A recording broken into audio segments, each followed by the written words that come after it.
دل مرا میکنه که باید دلایف تو را مچک کنیم. Nein, دیگه پا نگو. چرا جگر؟ Nein, nein. جگری تو گپا نبزن. Nein, nein, دل nein. ما بسیار خوش میشه. ناز نکنید. پیدا تکن. وقتی جگر آدم ناز نکاح کرده، نکنید. آدم جگر اول ناز آدم نکنید. میتونست نکاح جگر کنه و دم.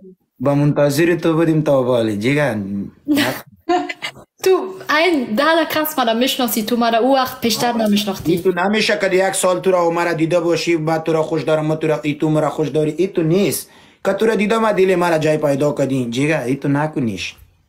خنده مستی. مگه من میخوای که من آل برای دروغ بگم یا راسته بگویم؟ ما برش دروغ بگم یا راست بگویم. من برات آل دروغ یا راسته ما بگم؟ برای دروغ بگم یا با راست. من راسته بگو. با راست بگم با خوشش میایی با خدا نه. خب من حالا برات راسته تا میگم برات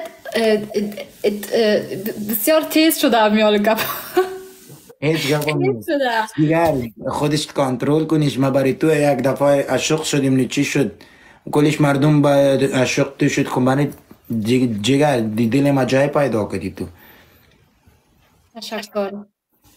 چشمانی تو بسیار خوب دارد. نباشه. چشمانی تو بسیار نکو که سکسی است. میشرمم. اه. دک گپا نگو، چی گفتی؟ سکسی است یعنی خوبش است. نه. غلط است؟ او گپ غلط است. با خدا نمیگم. بگو مقبول نام خدا. مقبول هستی جگر مقبول هستی. قند هستی قندولک هستی. چیر وقت واتساپ تراوان میکنی؟ ما کل شو خواو نمی